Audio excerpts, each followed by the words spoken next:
So welcome again. Thank you for joining us. We are excited to dive into lots of details for traveling in Ireland, especially the Wild Atlantic Way of Ireland. And we'll explain a little bit more about what that is.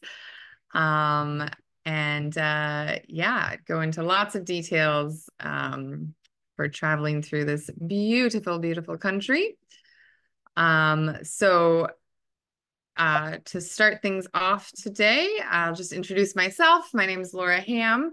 There's a picture of me feeding some adorable sheep in Ireland. I'm the co-owner of Traverse Journeys, which has been around for about 8 years. I'll go into a little introduction of what Traverse Journeys is in a moment. But myself personally, I currently live in Costa Rica. I'm from the States, but I've also lived in Ireland on numerous occasions, several different times throughout the last couple decades, and it's one of my favorite places on earth and a place I've traveled around and through and to many, many times, even between the times that I was living there. So yes, it's a very near and dear destination. I'm excited to, give you lots of tips and advice and details for creating an amazing Ireland trip today.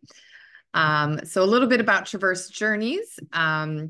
We're a small group and self-guided travel company. So we create small group trips and self-guided itineraries and some custom trips as well in a couple dozen different destinations that we focus on. We've been around for about 8 years and going strong. We have our tagline of People, Planet, Purpose, which is sort of a value that we infuse into all of the trips that we create, whether it's small group trips or self-guided trips. So what that means for us when we look at the people aspect is that we're really looking to infuse all of our itineraries with people-to-people experiences and, lots of cultural touch points and really allowing you to not just experience the place, but also the making sure that the culture and the people is very alive in your experience when you are traveling to these unique destinations around the world. And for Planet, obviously we're focused on taking you to incredible places around the world, really beautiful national parks and UNESCO sites and, just jaw-dropping natural areas. And when we do that, we're looking to do that in a very low impact, sustainable, regenerative manner. So often we partner with local organizations to that are, working on reforestation or other environmental initiatives. And we're, traveling in small groups and in shoulder season and lots of other tactics and decisions that we're making in the background, the behind the scenes to ensure that our impact is low and these places are kept beautiful for many generations to come. And purpose, as I mentioned, we partner with local organizations.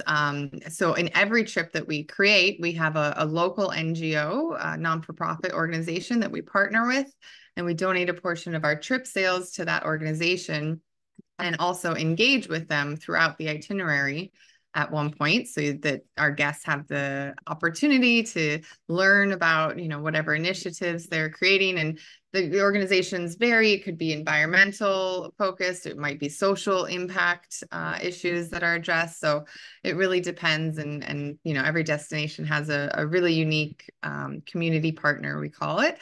And beyond that as well, the whole itinerary and the trip itself is really looked at from a vantage point of transformation and how can we create meaningful, transformative experiences that take you beyond just, ticking things off a list so that your trip is infused with more purpose and meaning. So that's a little bit about Traverse Journeys. Today on our chat, we'll go through a snapshot of Ireland, a little overview of the history and culture. We'll talk about the geography and Wild Atlantic Way route. And then we'll dive into the details of our itinerary and what we've created and put together for a 1-week itinerary on the Wild Atlantic Way and what makes it unique. A lot of that entails the highlights of County Kerry and County Clare with some add-on options as well. We'll talk about our community partner in Ireland, some general travel tips. Towards the end, there'll be some information about a discount that's available to you from registering for today's event. And then we'll have a Q&A at the end as well. So if you have any questions, if anything wasn't clear, if you want some more information about anything we touched on, save your questions and we'll have some time at the end to go through any of that. So up until the end, just keep yourselves muted and yeah, save till the end. So with no further delay, we'll dive in. So a little snapshot of Ireland. The size is just over about 32,500 square miles, which is similar to the state of Indiana and kind of shape-wise, kind of similar like length and width to Indiana as well. So that's a good comparison. There's 26 different counties in Ireland. And then 6 counties in Northern Ireland. You might hear, or not understand sometimes the difference, but Ireland proper, the Republic of Ireland is the bulk of the island and is independent in its own nation. And then Northern Ireland, which is a little chunk of the kind of northeast part of the island, is a part of the UK. So it's a separate country. Though it's on the island of Ireland. So there's 6 counties in that part of the island. The population is just over 5 million. The currency is the euro. The main international airports in Ireland are Dublin, of course. And then Shannon Airport is also quite popular, especially as a gateway to the west. The languages are English, of course, everywhere, and then Gaelic in certain areas is still spoken, and in fact is still the primary language in small pockets, again, on the western coast of Ireland. They're called Gaeltacht areas, and we'll actually go through a couple areas like that on the itinerary, and certainly throughout the Wild Atlantic Way. That's where the bulk of all these Gaelic areas are still alive. So that's it's still a live language. So moving on to a little overview of history. Obviously, you could talk for hours about the history of Ireland. It dates back a very long time ago. So the main things to know is that there's a lot of ancient history in Ireland from, the Neolithic and Paleolithic and Bronze Age and all of that. There's just an incredible amount of stone circles and fairy forts and dolmens and really beautiful relics from many, many thousands of years ago. And then there were many different invasions and people that came to Ireland. So the Celts were the first, after, from the sort of indigenous, and then the Vikings, and then the Normans from England. So lots of different invasions and, struggles of power in Ireland. And lots of rebellions from the kind of clan history in Ireland. And then, in the 1900s, Ireland was finally split. This was kind of the result of lots of back and forth rebellion and fighting and stuff like this. So most of Ireland gained independence from England in 1922, which is what we now call the Republic of Ireland, and Northern Ireland was still retained by England, which is for some a point of contention. For others, that's just fine. But the unrest because of this situation, separation continued. A lot of people might have, remember like the Troubles in Ireland in the 70s and 80s and, lots of violence and fightings that was still occurring. There was sort of ceasefire and peace has been pretty much consistent since the late 90s. So it's a little snapshot of Irish history.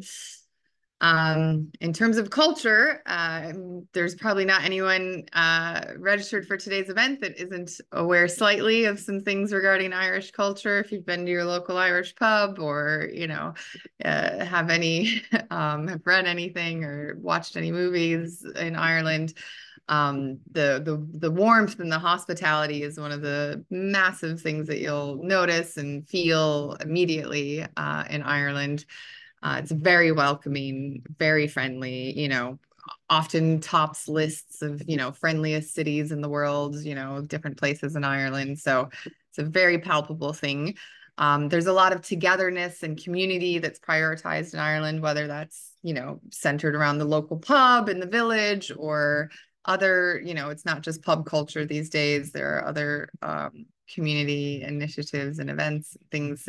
But yeah, there's a lot of togetherness that's valued, as well as the arts. The arts are a huge part of the Irish character and the Irish psyche. So, whether it's visual arts and theater and performance, storytelling, music, painting, sculpture, they're all placed at quite a high value in Ireland, and woven into, daily life in a lot of big ways, especially with the music. Music is a huge cornerstone of Irish culture, and one of the really wonderful ways to experience Irish culture is with the music, traditional music played at the pubs. There's so much history and storytelling in all of Ireland's traditional songs. So yeah, it's very, very powerful way to connect with the culture.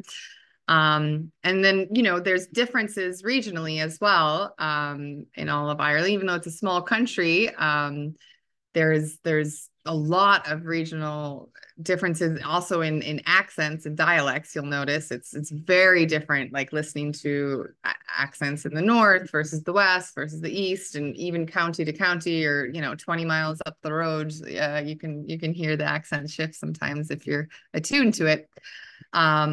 But in general, the East Coast is much more populated. That's where Dublin is, and it's just Dublin in and of itself is a very different kind of feel and mindset than when you travel out west. The whole west coast of Ireland is much more rural, lots of countryside, so it's a slower pace of life, beautiful scenery, and just yeah, and again, that's where all the Gaelic areas are, and a lot of the hot spots for traditional music are along the West Coast. So the West Coast really, there's a reason why we focus on the West Coast in our itinerary, because it feels like the kind of experience that you want to have in Ireland is often where the West Coast shines.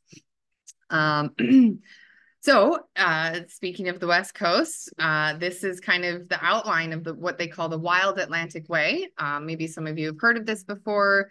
It's just a term or a name that's basically the entire western coastal roads of Ireland have been put together in this sort of scenic driving route or tourist route called the Wild Atlantic Way. So when you're driving along the west, you might see signs, indicating, whether you're on the Wild Atlantic Way or not. But yeah, it's just it's a very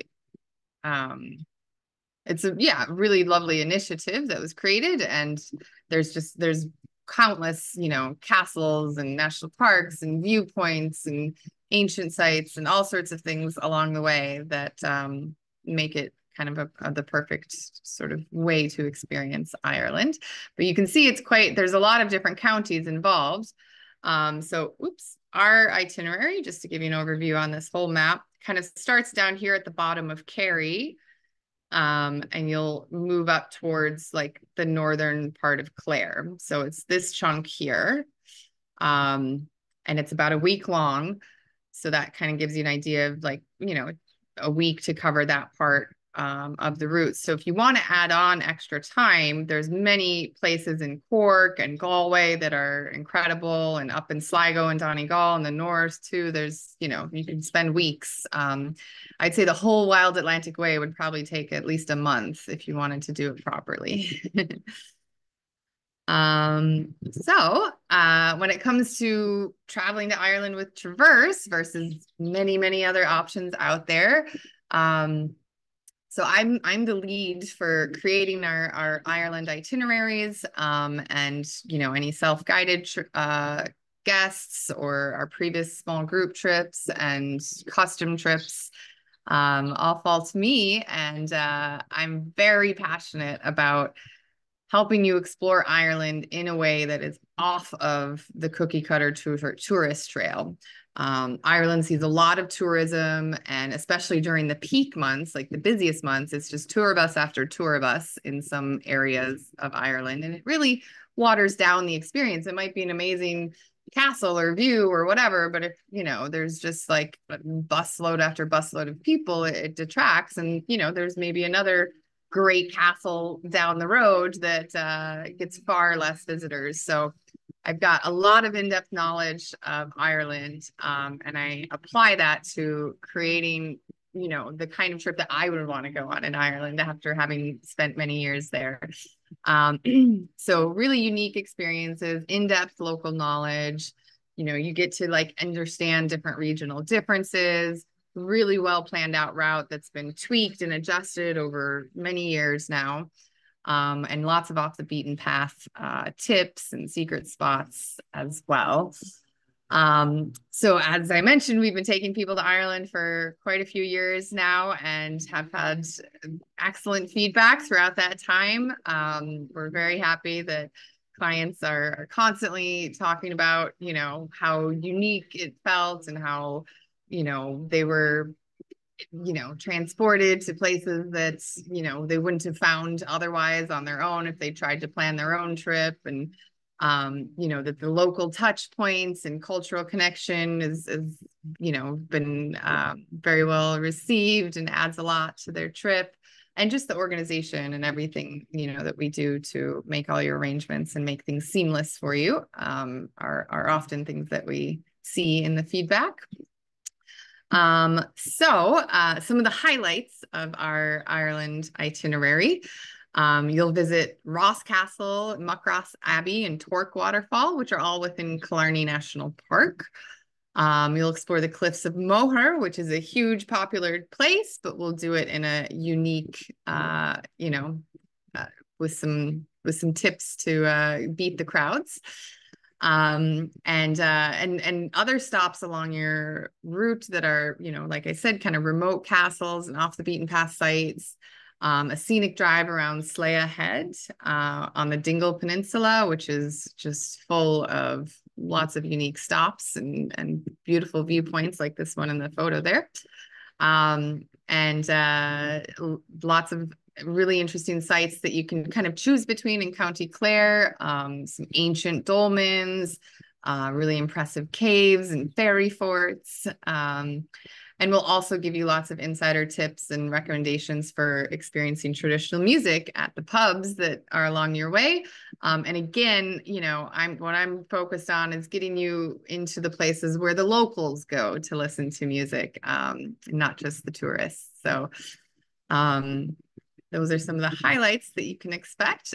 Inclusions on the trip are 6 nights in boutique B&Bs that we've carefully selected over the years. Very detailed driving routes and public transit tips, if that's applicable. So this is a self-drive itinerary, and we'll help you out with planning how to make sure that that's smooth and you know where you're going and you have a clear information on everything you need to know for driving in Ireland. Our favorite restaurant and pub recommendations, a detailed daily itinerary with instructions, local guidance, cultural tips, your entry to Killarney National Park, Ross Castle, and the Cliffs, daily breakfast, and 1 to 2 dinners, depending on some of your selections, and a visit with our local community partner and donation to their work and their organization. So with that being said, we'll dive into the trip itself and go through kind of a day by day of what this unique itinerary offers to you. So as I mentioned, we start in County Kerry. So down here, you can see there is an actual airport, the Kerry Airport, right near Killarney and Kenmare. So your first night and arrival will be down here, which is right near where Killarney National Park is. And then you'll drive along through the Ring of Kerry into the Dingle Peninsula, this one right here, and then up and we'll go into Clare and what that looks like from there. But you can also see, so Dublin Airport is kind of up here in the upper right-hand corner, and Galway and Shannon Airport is over here. Actually, Shannon Airport is just south of Galway. I'm not sure what airport that is. So for your arrival, essentially, you can arrive to either Dublin or Shannon Airport. Obviously, Dublin has more options and arrivals. It's a massive airport. So a lot of people choose that. And you can add on days if you want to experience Dublin. You can add on days, you know, at the before or after our itinerary. We can help you arrange all of that and activities that you want to do in Dublin. Same with Shannon Airport. If you arrive there, it's very close to Galway City. And a lot of people might like to add some days to explore Galway City. Galway is much smaller, much smaller than Dublin, nowhere near the size, but a really strong, like, cultural capital in Ireland. Really, for the size of it, it's an amazing amount of music and performance and arts, and yeah, very lively. Often, you know, people really love Galway. So that's a great option too. And from either airport, you just pick up your rental vehicle there and drive to the starting point for our itinerary down on the west coast near Killarney National Park. It's just a few hours drive from Dublin, or a couple hours. Yeah, it's maybe 3 hours or so from either. So we'll get you along from wherever you arrive to the B&B with your driving routes and all that taken care of. You'll check in at your B&B, and you'll kind of, you know, since you might, you know, be choosing different arrival times and flight times, today's the first day is quite flexible, depending on what time you arrive, and we can add in some activities if you have time, but really just kind of a day to get in, get settled. And then day two starts off with a bang, where you are brought into or drive into Ireland's oldest national park. So Killarney National Park is just, you know, maybe 20 minutes or so from your B&B. And you'll have most of the day to explore this gorgeous national park. It's an interesting mix because there's, you know, it's wild and forested and beautiful kind of trails and hiking through parts of it, which you can kind of see in that picture on the right there. It's really like a magical fairy forest. It's just all like moss covered, and has a very beautiful allure to it. But also within the park, there's these really beautiful sites. So Ross Castle is a gorgeous castle right along the lake front. Muckross House, which you can see in the photo there, is a sort of old Tudor, I guess. I'm not too great with my architectural periods, but it's an old estate, and you can do a tour in the house. The Abbey, though, is where we really like to take people. The Muckross Abbey is kind of in ruins, but it's really gorgeous to wander through. And there's a waterfall as well, Torque Waterfall, in the national park. So lots of different like points of interest throughout the national park that you can explore, and you'll definitely be able to hit a few of these throughout your day of exploration. So yeah, and the Ross Castle, you can do a guided tour and really kind of get some awesome like history and ask lots of questions to understand, you know, all of the what it was like many moons ago. And then of course dinner and pub recommendations, you know, every day we'll give you that in the area that you are. Here's some more photos throughout the Killarney National Park, so you can see kind of like the river and forest. This is Ross Castle here, which is just stunning, you know, where it's set. This is Muckross Abbey down here. And within the Abbey, there's like a courtyard with a yew tree that's growing inside. It's really beautiful. And this is Torque Waterfall in the upper right-hand corner. So there's some little depictions of some highlights in Killarney National Park that you'll see. And then the next day, the next morning, you'll wake up and you'll set out to drive onto the Dingle Peninsula. So from where you are, you'll drive through Kerry, and what is called the Ring of Kerry. You might have heard the Ring of Kerry term before. So when people talk about traveling the Ring of Kerry in Ireland, they're talking about that peninsula and the coastal road that goes around the peninsula that is where Killarney National Park and all of that is located. So what we do is kind of unique. Instead of taking you along a coastal road, the Ring of Kerry, which is very popular and inundated with tour buses many months of the year, we'll take you on a inland driving route that cuts across the peninsula and is just absolutely stunning, stunning scenery. And much less traveled. You can see the road it's a narrow road. It's this road that you go slow on and stop often and enjoy the scenery. But yeah, it's a really beautiful route, and it helps you kind of get a feel for this beautiful area, the Kerry Peninsula, without going along the like really well-trodden coastal route.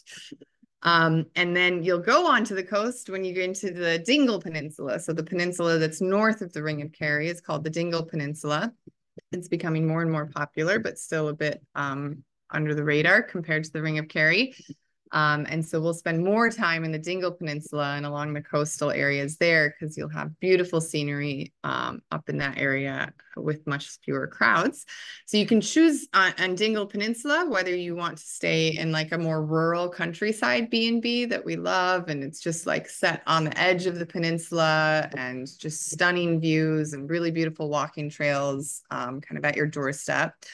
Or some people prefer to stay within the town of Dingle, which is a really, quaint, small, colorful village full of like shops and cafes and pubs, and, has a really nice feel to it as well. So either way is great. You can't go wrong. But yeah, and then, you'll kind of make your way towards Dingle and towards your B&Bs throughout a bulk of the day. So that's from the later afternoon onwards. You'll have some free time to do some exploring on the Dingle Peninsula. So again, yeah, like I mentioned, there's hikes. You can take boat trips off to spot marine wildlife, lots of historical monuments, craft breweries. So yeah, we can help you plan the activities that you prefer. And the Dingle Peninsula is a really renowned area for traditional Irish music. So it's a fantastic place to be based and explore whatever music sessions might be going on in our favorite pubs for the 2 nights that you're there. So the next day you have the full day to explore this beautiful area. There's a gorgeous walk around one of the peninsula heads, Cloher Head, we can direct you onto. It's very easy walk and easy to follow. And then the other main thing that you'll do today is follow this scenic driving route around Slea Head, which is done with only from one way. Sometimes cars will come down the other way, but you're not supposed to do that. You're only supposed to drive it one way because it's a very narrow road. And there's lots of really cool stops along that drive. So you can stop at a sheep farm and you maybe catch sheepdog demos, which are really incredible. There's historic famine cottages, ancient beehive huts, and then just tons of breathtaking viewpoints along this drive as well. And lots of places where you can pull over and stop and take in the views. So that's day 4. You can see some highlights here. So these ancient sites, this pier here, Dunquin Pier, the famine cottages, sheepdog demos. This is just kind of the scenery and beaches. People don't think of Ireland as having stunning beaches necessarily, but they really do have some beautiful beaches and like turquoise waters, on some days, depending on the weather and the conditions. It gets really just, yeah, it looks almost like the Mediterranean. Not quite temperature-wise the same, but by looks. And really nice cafes and food along the Dingle Peninsula as well that we can direct you towards. We'll talk a little bit more about food in Ireland coming up.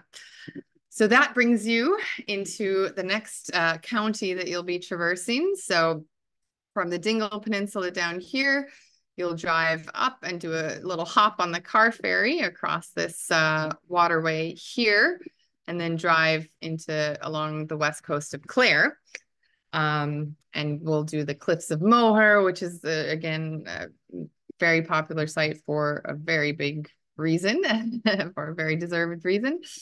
And that's kind of where we'll finish off our itinerary, is in that area. So when you leave Dingle, like I said, you're going north and hopping across the car ferry into Clare.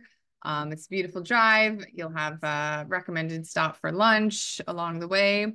And then you'll check into yet another charming boutique B&B, family run. And this is the day that we'd recommend going to the cliffs and timing your visit to align with sunset. So that may vary based on what month of the year that you're going, but essentially, yeah, sunset, it's, along the West Coast, and towards the end of the day, a lot of your tour buses are there earlier on, so that helps a bit. And it's just, yeah, it's a beautiful time with the light catching the cliffs and the sunset, of course. So there's a couple different places that you can enter the Cliffs of Moher. There's the main visitor center and main parking lot, which is where all the tour buses and the vast majority really of visitors start from, which is just right at the main point of the cliffs. They just kind of park and go right there. However, further south of that, there's these kind of little known car parks that will direct you to if you want to do the coastal walking trail. So it takes about an hour and a half to do the walking trail. And it's all along this gorgeous, cliffside coastal space. And it's just, yeah, it's a beautiful way to kind of gradually approach the cliffs and have a lot of much quieter time without being surrounded by many people, and kind of reach the pinnacle of the cliffs and enjoy that, and then come back to your car at the car park. Or if you want to do a shortened version of that, there's even a car park in between the starting point of the coastal walking trail and the visitor center. So there's another kind of car park that's we can direct you towards, so you'd only have to do maybe a 20 or 30-minute walk along the coast before you hit the peak of the cliffs. So definitely some options that we can direct you towards. And yeah, I mean, the cliffs are really a true jaw-dropping sight. And we do, because Ireland is, weather can be unpredictable. You're purposely in this area for 2 days. So if by any chance, on this day when you hit Clare and come into the region, if it's a terrible weather day and just not worth it to go to the cliffs, you can always do it the next day instead. And we can just, you can kind of shift some of your plans around a bit. So the other things that you can do in Clare, which there are many, we would typically do this day 6, if the cliffs were a hit the previous evening. So this day you can choose between lots of different activities in Clare. First, there's an optional visit with our community partner, which you're not required to do, but it's, definitely can be a really unique experience, sometimes a highlight for people if you're really into, learning about flora and fauna and, agriculture and the history of, plants and how all of that's developed. It's a definitely worth your while. And there's a national park called Burren National Park, which anyone who's a bit of a geologist, nut might know or be aware of. But it's one of one of the few places in the world that has this particular kind of like geological landscape, this karst, I think it's called. But yeah, it creates a very interesting landscape with this rock kind of protruding through the ground throughout. It feels very surreal, and in some places it looks almost like, you know, walking on the moon or something. Seems very barren, but it's, you know, if you go on a walk in that area with a local guide, you'll actually learn that there's all kinds of flora and fauna to be found in that area. And there's, yeah, some really great hikes that we can recommend if you wanted to focus on that, or if you want to see more sites and focus on that. There's a couple of ancient sites and dolmens, fairy forts. There's a really impressive cave system with, I think, the largest stalactite or stalagmite, I can never remember the difference, in all of Europe, I think, something close to that anyway.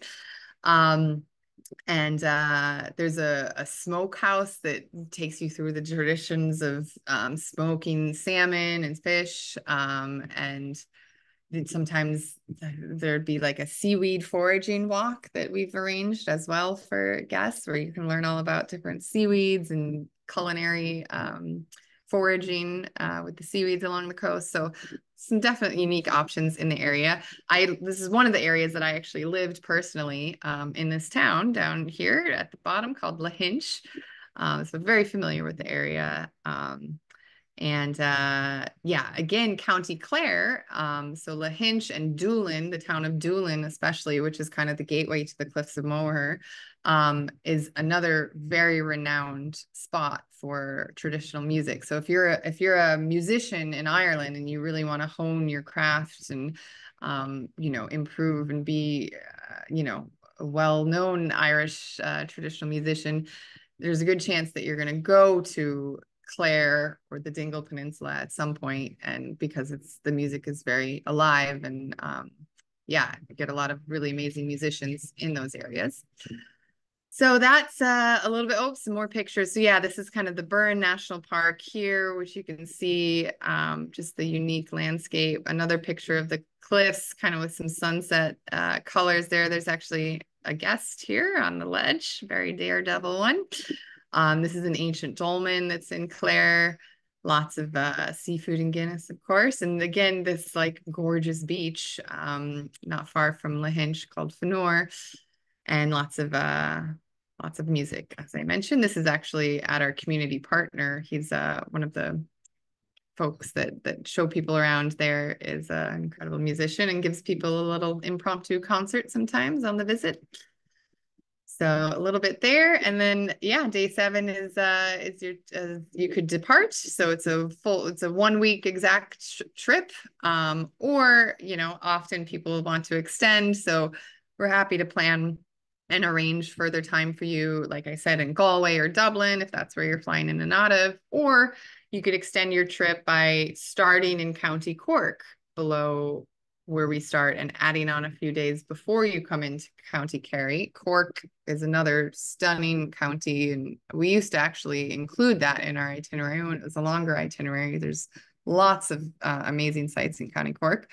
And then going north from where we leave off into Galway and Connemara is another really popular option there. So, as I mentioned a few times now, our community partner in Ireland is an organization called Irish Seed Savers. So they focus on the preservation of heirloom and heritage food crop varieties, specific to Ireland's weather and environment. They have the country's public seed bank that they maintain. And yeah, I mean, they're just essentially very focused on, you know, a lot of like sustainable and regenerative practices when it comes to land stewardship in Ireland, and teaching that and raising awareness. And they've done an incredible amount of work with preserving seed varieties, and just really understanding the history. And you know, Ireland is historically and still a very agricultural country. So the work they do is pretty pivotal to the greater good of Ireland. And it's really interesting and fascinating to learn all about that from the experts.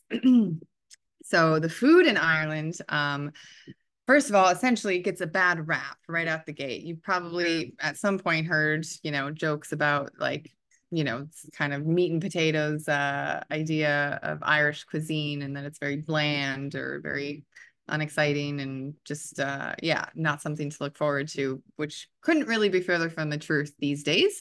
Certainly maybe a few decades ago that was the case, but these days there's just a plethora of amazing food. I'm quite partial to the food along the West Coast because there's lots of fresh seafood involved in that. So lots of mussels and clam and salmon and oysters and not uncommon to be sitting down at a restaurant somewhere and ordering, a giant big bowl of steaming mussels that were gathered from the bay that you can see directly in front of your restaurant. So about as fresh as you can get. And lots of grass-fed beef and lamb, of course.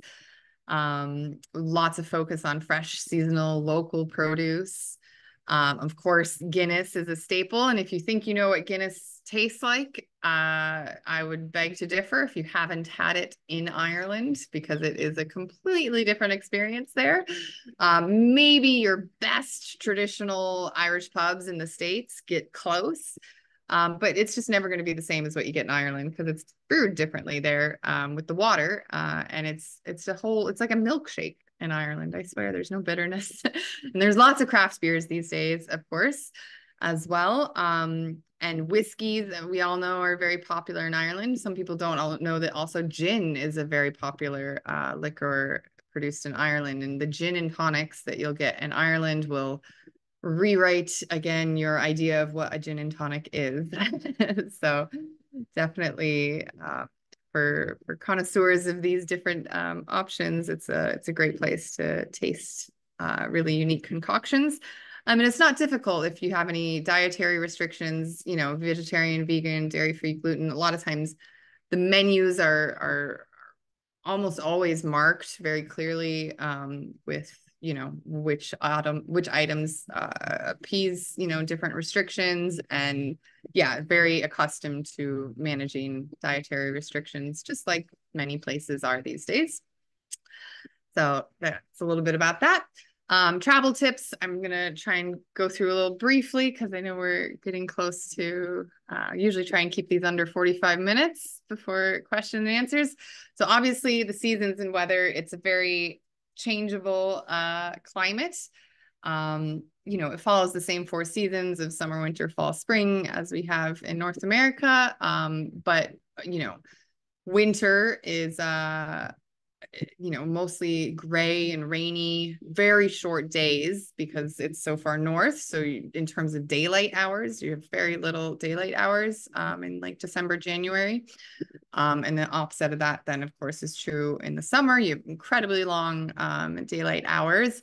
The summer is still very like mild. It's not hot weather really. I mean, you'll get occasional like few hours where the sun comes out in the middle of the day and it feels quite strong and you'll need sunscreen and all that. But it's it's a mild summer. It can be quite cool and chilly even in the summer months at times.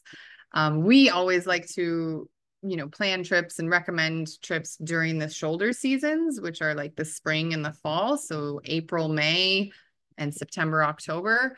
These are kind of excellent months for getting good weather, as good as you'll get in Ireland, without a lot of like crowds and the massive like tourism, that's more alive during June, July, August. Clothing wise, it's just layers, like, and you might go through 6 different options in a day because it could be cold and blustery in the morning and then change to warm and sunny and then back to raining and windy. And, it's all, especially along the West Coast where you're getting weather coming right off the ocean. It's changing sometimes on the hour. So just having lots and waterproof options, a really good waterproof, not just water resistant jacket, waterproof shoes. And just keeping in mind and just, being okay with getting wet. Like, it's just the way it is. When you live in Ireland, you realize very quickly, you know, you can't make your plans around based on when or if it's going to rain. You just got to do what you're going to do. And if it rains, it rains. So driving tips, there's many, but I mean, the first thing to know is obviously you'll be on the other side of the road, the other side of the vehicle. And the roads are quite narrow, especially country roads, a lot of the roads along the West Coast. Yeah, you're going to be, you know, just go slow is the main thing, you know, and go at the pace that you're comfortable with. Don't push yourself. And even if you can drive manual, you might want to get an automatic just because it, you know, is one less thing to think about.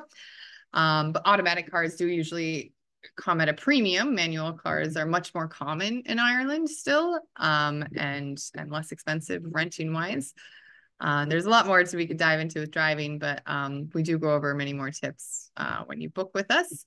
Cultural etiquette, you know, it's one of the main things I would say is just the kind of Irish tradition of the gift of the gab, you know, and kind of being very conversational and friendly and chatty, and not just kind of looking to like have conversations only to serve a purpose. Like, hey, can you tell me this? You know, it's nice to wrap your whatever your question is or whatnot in some chit chat and, you know, getting to know the person and just being really open to, you know, when you're sitting down at the pub or for dinner, like, you know, striking up conversations. And often, you know, you'll get some of your best little tips and like insider, like, oh, there's this really, you know, famous musician playing at this pub tonight, or, you know, something like that. A lot of those things come from being really chatty with the locals as you're traveling. So highly encourage that.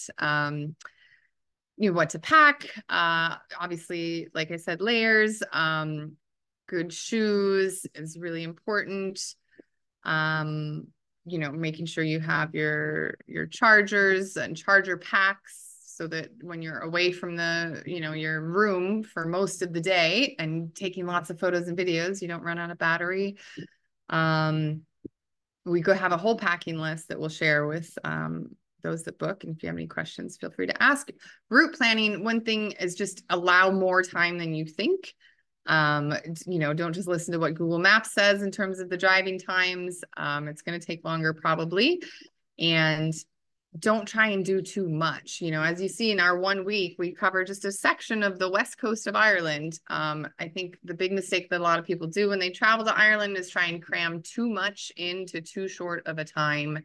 And, you know, half of their trip is spent just traveling and getting from A to B. Which can be, you know, beautiful and scenic if done right. But if you're just on the interstates and traveling these long distances, you know, across the breadth of Ireland, yeah, it can really detract. So it's better to focus, I think, on a smaller area and really go in depth into that area, for sure. And if you want to explore more areas, then add more time and don't pack it in too much.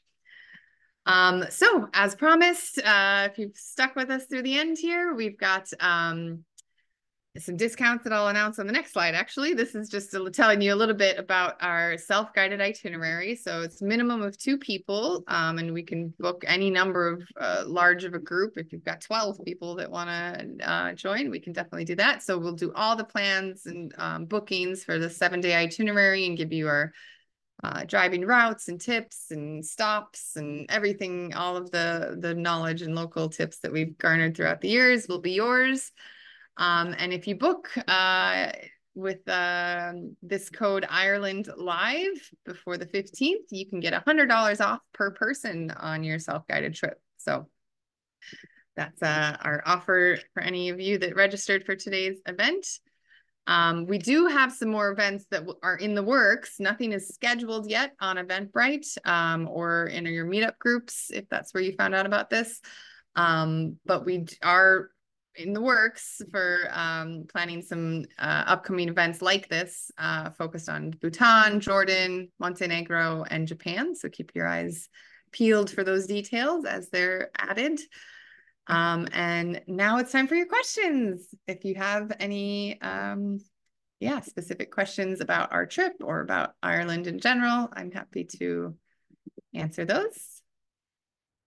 And if not, then we will wrap it up here. And if you think of any questions, feel free to reach out, hello@traversejourneys.com, or you can find us on social media, Instagram, Facebook, and Pinterest.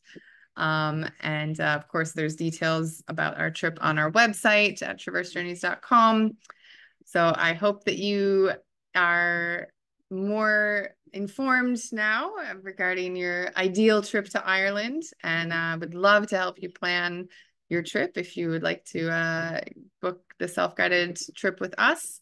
We can do some custom trips as well if you have a different route in mind altogether. So feel free to reach out.